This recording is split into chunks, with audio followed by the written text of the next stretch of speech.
Bem, pessoal, vamos tratar hoje de um tema muito polêmico, uma bomba no nosso mundo tributário. Antes, queria agradecer aí aos nossos patrocinadores, a Engemap, uma empresa de engenharia cartográfica, que tem sistemas aí, vem prestando serviço no Brasil inteiro.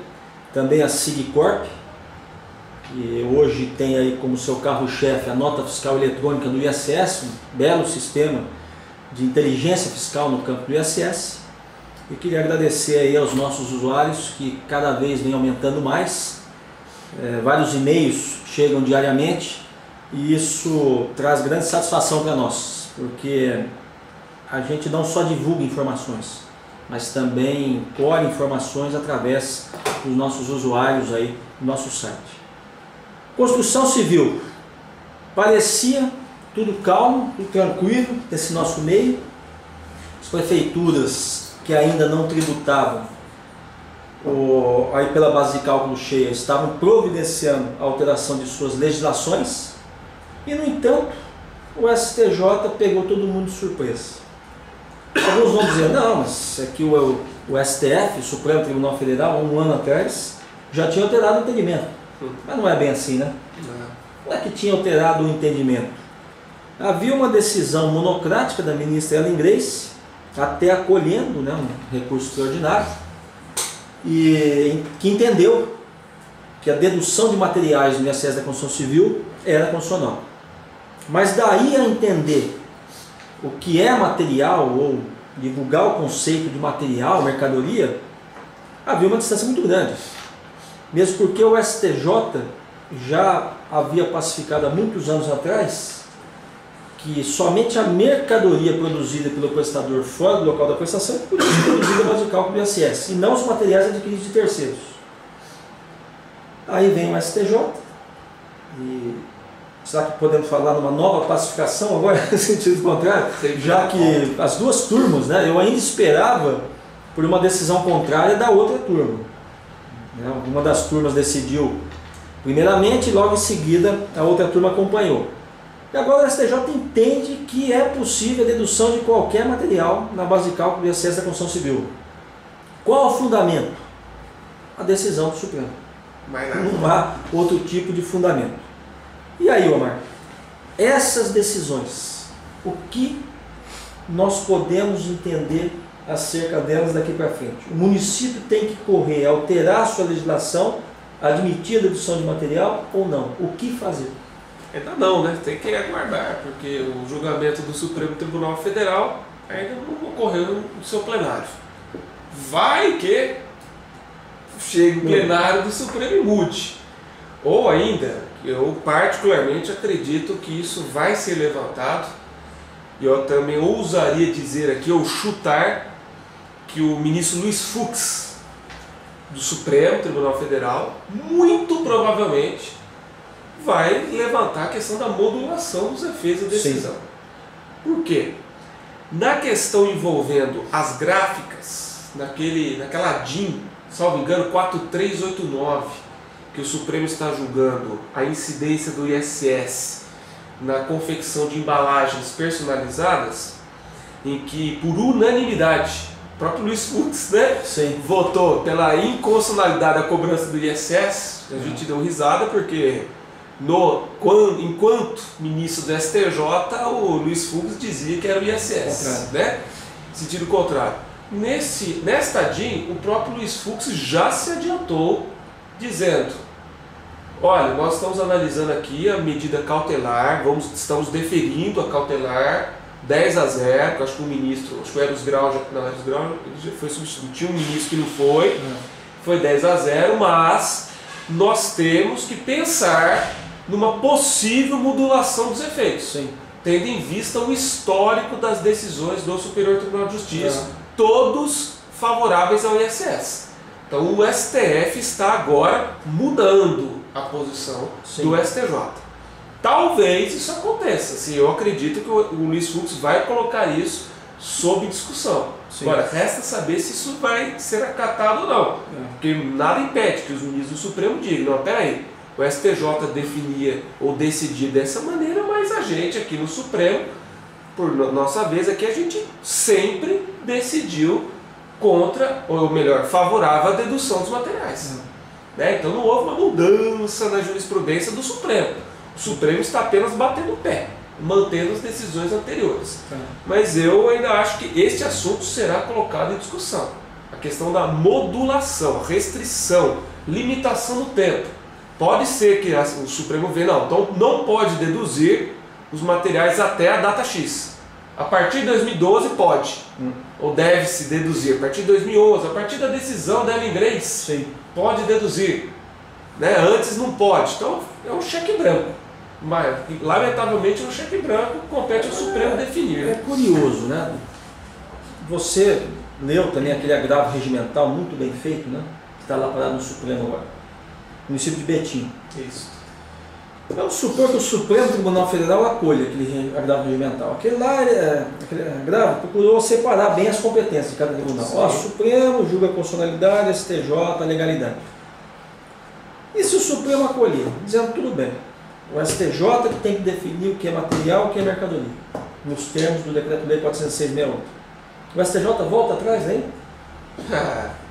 Pois é, né? Retoma o entendimento antigo? Até nós sempre defendemos, né? Desde quando saiu a decisão do Supremo, começou a pintar toda essa especulação em torno da dedução dos materiais, a gente falou, não, o que o Supremo está dizendo é que é constitucional a dedução dos materiais. Perfeito. Ou seja, não é isenção heterônoma, é constitucional, isso com todo respeito, eu não tenho a menor dúvida, é constitucional. Agora, quais materiais são deduzidos? Todos? Aí eu entendo que competência de lei complementar. Sim. Veio a lei complementar e definiu materiais, mercadorias produzidas e industrializadas pelo prestador fora do local da obra. Então daria para compatibilizar perfeitamente os dois julgados. O Supremo bem julgou, é constitucional a dedução. Tá bom. Acumularíamos essa decisão do Supremo com aquelas decisões anteriores do STJ. Quais materiais? Produzidos pelo prestador fora do local. No entanto, essas decisões do STJ de agosto, setembro e outubro, a meu ver, derrubam esse argumento, dizendo não, pode deduzir qualquer material. Eu não sei mais o que eu estou falando. Não é isso? Mas vai que vocês devem entender? Eu falei um negócio, mas esqueçam.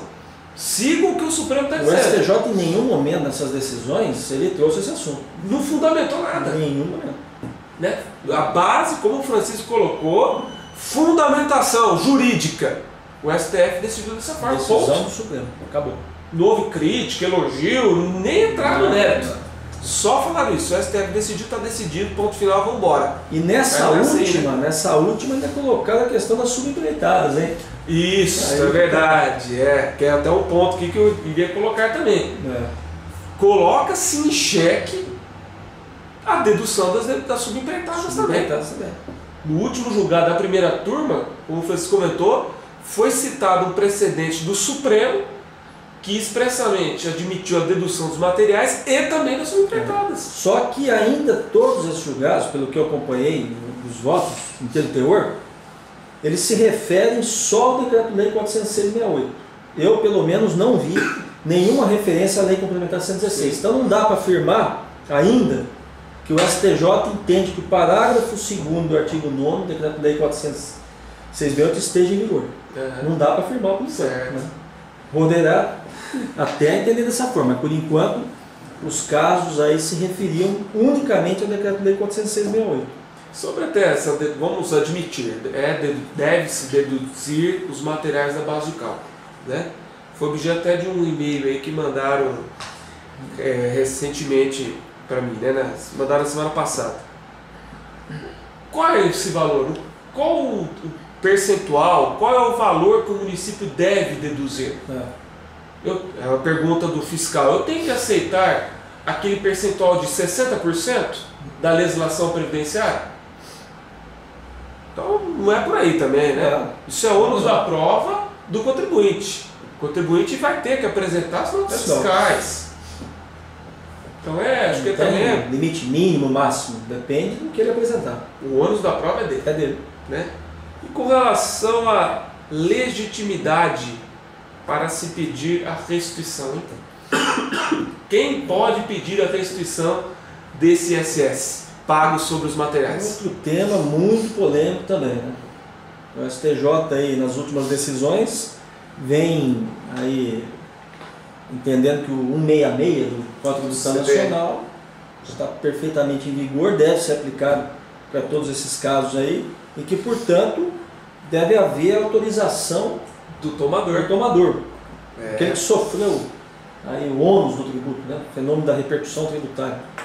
Pois é. O STJ já pacificou, isso tem até julgamento em grau de recurso repetitivo, sendo que o ISS é um imposto indireto, e por conseguinte ele é repassado para o tomador de serviço, sim, com a exceção do ISS fixo. É. O ISS fixo, por sua vez, o STJ tem entendido que não é repassável, né? Não é da sua natureza, né? Não é da natureza dele, né? O efeito da translação tributária, né? Da repercussão tributária.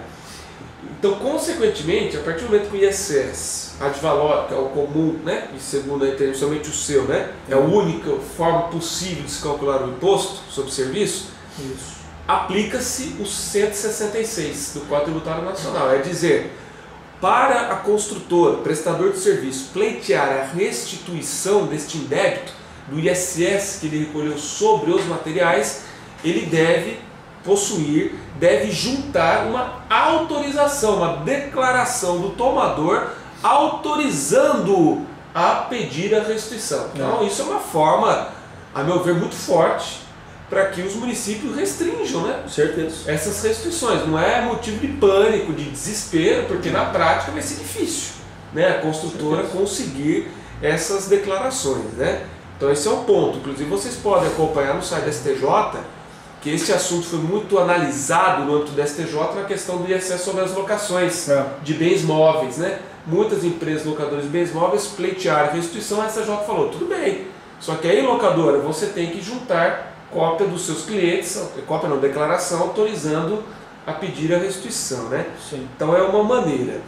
Com relação à prova, essa autorização, Francisco, não sei qual é a sua opinião, particularmente eu entendo, não vi jurisprudência favorável a isso que eu vou dizer, mas também não vi nada contra, que quando o ISS na construção civil for calculado e tiver sido pago pela construtora sob o regime de arbitramento, que é comum, né? Diga-se de passagem. Na fase do habites, né? Na fase do habites. Vai lá a construtora, apresenta todos os dados da obra, a prefeitura vai e calcula o imposto não com base no faturamento, não com base no preço de serviço, mas com base nesses critérios.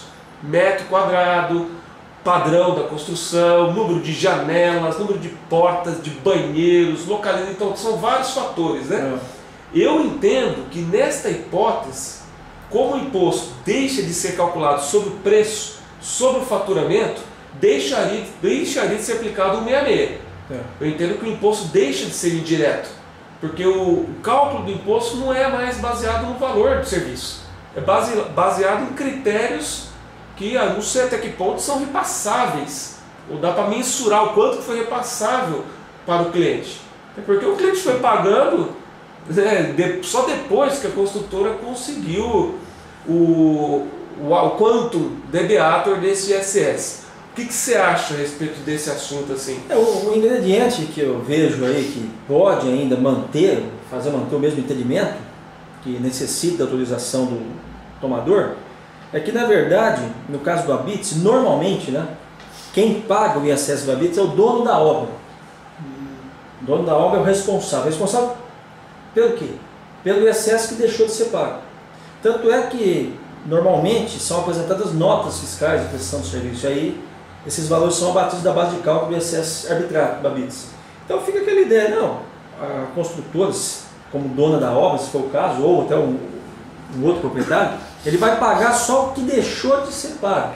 Mas o ISS, a modalidade de ISS envolvido, continua sendo ainda a ad valorem, preço do serviço. Então, em tese, teria havido a repercussão e tal, seu cliente.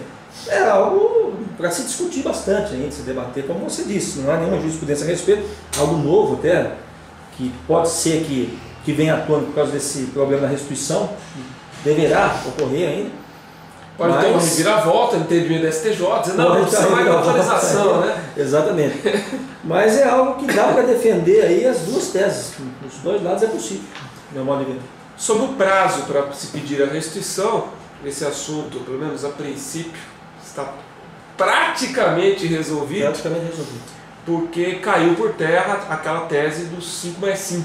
Né? Desde o advento da Lei Complementar 118 de 2005, parou-se, né? Deixou-se de adotar esse entendimento da tese dos 5+5. Isso. O STJ havia dado um entendimento final no âmbito do STJ, dizendo que para as ações ajuizadas até 8 de junho de 2009, até 8 de junho de 2009, quem protocolou, distribuiu a ação, podia ainda pedir a tese com base na tese 5+5. Sim. No entanto, essa discussão foi parar no Supremo Tribunal Federal e o Supremo Tribunal Federal disse que não. Piorou o entendimento. Piorou o entendimento para os contribuintes, dizendo que esse prazo, essa tese dos 5+5, só vale para as ações ajuizadas até 9 de junho de 2005. 2005. Quando entrou em vigor, né? Quando entrou em vigor a Lei Complementar 118 de 2005, né? Então ficou essa limitação. Então hoje, sendo pessimistas do lado dos municípios, o prazo para devolver é de 5 anos. 5 anos é o contrário do pagamento, né? Não faz mais aquela diferenciação, se é homologação ou do pagamento. Exato. Efetivo pagamento. Então ficam essas considerações aí da Constituição Civil, né? Com certeza. Vamos ver ainda o que ocorrerá lá no Supremo Tribunal Federal. Qual será essa posição? Há uma grande ansiedade aí no nosso meio. Né? Outro tema da Constituição Civil é a questão da incorporação imobiliária. Incorporação. O STJ pacificou no STJ que não incide ISS na incorporação direta, né? Que é por contratação direta, quando o construtor, incorporador, constrói em terreno próprio. Então não é uma hipótese de não incidência, até pegando o gancho no campo da restituição, se houve pagamento do ISS, os materiais ele papel sobre tudo, né? Eu não sei nem até que ponto precisaria dessa autorização do comprador, porque se o incorporador se comportou sempre como vendedor de uma unidade, não há que se falar em transferência do ISS, nunca emitiu uma nota fiscal, né, de prestação de serviço, então ficaria prejudicada até a exigência dessa autorização. E até a incorporação de forma direta, de forma total, né, Francisco? Também sim. O STJ teve aí alguns julgados que dá a entender até que vai acabar com o ISS sobre a incorporação. Qualquer tipo de tributação aí, né? O ISS nessa questão da incorporação. É o que leva a crer esses últimos julgados aí. Atraindo, por sua vez, a incidência do ITBI. Do ITBI. Né? Unidade pronta, né? Transferência, só que aí, obviamente, o fato gerador no momento do registro, só não em etapas anteriores, como ocorre no compromisso de compra e venda. Mas, pelo menos, essa questão parece que está mais firme. Né? Como é uma questão que não vai chegar no Supremo, eu acredito que não vai à matéria constitucional, e já há decisão da primeira sessão do STJ, então, pelo menos, a gente entende que essa questão está mais tranquila, está realmente pacificada aí no âmbito do STJ. Ficar atento, né? Como a gente tem destacado isso já há muitos anos, até desde quando nós iniciamos nosso curso, se nosso site demonstra isso, até na nossa área de jurisprudência, você pode acessar tudo isso que a gente está comentando aqui, todas essas decisões, vocês encontram o inteiro teor desses acordos nessa seção, nessa área do nosso site Jurisprudência, inclusive segmentada, né? Jurisprudência do ISS, do IPTU, do ITBI, então isso é interessante. Até, Francisco, uma última informação ainda sobre a dedução dos materiais, também até postamos no site, o Tribunal de Justiça do Estado de São Paulo, na maioria das suas câmaras, também vem acatando a dedução dos materiais. Também, né? Dos materiais. Aliás, o Tribunal de Justiça iniciou essa mudança de entendimento aí até antes do STJ. Né? Até antes. E para finalizar esse tema aqui, Omar, muita gente tem nos questionado em curso. Olha, mas compensa realmente adotar a jurisprudência para pôr fim a litígios tributários? Porque muda tanto, né? A gente está falando aqui da Constituição Civil, o STJ, 15 anos, pacificando aí, sedimentando um entendimento, e de repente o piscar de olhos muda. Da noite para o dia, baseado lá numa decisão monocrática do Supremo, assim de forma precipitada, sem estudar muito a matéria. Não compensa, não é melhor seguir a nossa lei, a literalidade da lei, não se importando para o que diz a jurisprudência? O problema é que aí eu acho que vai ser ainda pior, né? Adotando a jurisprudência, a gente já se complica em determinados momentos, e não adotando a jurisprudência. Aí eu acho que fica pior a situação, porque você vai decidir um caso muitas vezes de acordo com a sua legislação, a legislação do seu município, quando na verdade a matéria está pacificada lá no STJ. E o contribuinte vai entrar em primeira instância, segunda instância, terceira instância, quer dizer, você vai dificultar um direito do contribuinte, você vai fazer com que a fazenda entre com ações infrutíferas. Tempo, né? Gasto, fiscalização, procurador, município, tanta coisa para fazer. Exatamente. Se você leva uma rasteira da jurisprudência, da lei, então, você pode dizer que você está perdido hoje em dia. Você seguir só a lei hoje em dia, você não consegue chegar a lugar algum. Então, a nossa recomendação aqui é para seguir a jurisprudência sim, agora sempre procurando interpretá-la de modo adequado, estando atento às mudanças que são repentinas mesmo, são bruscas muitas vezes. A lei muda, diárias. A jurisprudência também muda. Mudando aí, fazer o quê? Mas pelo menos a gente sabe que tem vários temas que já fazem aí um bom tempo que estão consolidados, né? Então, eu acho que é por aí, segue essa jurisprudência com a devida atenção que merece, e vai ter um caso ou outro realmente que vai nos surpreender, isso daí acontece, mas ainda assim é melhor do que você optar pela literalidade da sua lei. Como se pode ver, né, um assunto extremamente polêmico, CSS na Construção Civil. Inclusive, estamos aí prestes, né, a lançar a terceira edição já do nosso livro, para adequá-lo até essa jurisprudência, que não tem uma nova mudança. Tem uma nova mudança aí nessas próximas semanas aí, ou dias, né? Mas enfim, né, a gente agradece mais uma vez a vocês que nos acompanham, vocês aí que interagem conosco através de vídeos, de e-mails, né, que vocês nos mandam, nos nossos cursos, né? Muito obrigado pelo número cada vez mais crescente de acesso. Muito obrigado também a Engemap, www.engemap.com.br, a empresa aí que está no ramo há muitos anos, prestando serviço na área de georreferenciamento, aerolevantamento, regularização do cadastro municipal imobiliário, né? E também a empresa Sigcorp, empresa no ramo de informática, software de gerenciamento do ISS, nota fiscal eletrônica, também em várias cidades, produto muito bom aí no mercado, sigcorp.com.br. Realmente também o nosso muito obrigado e até a próxima.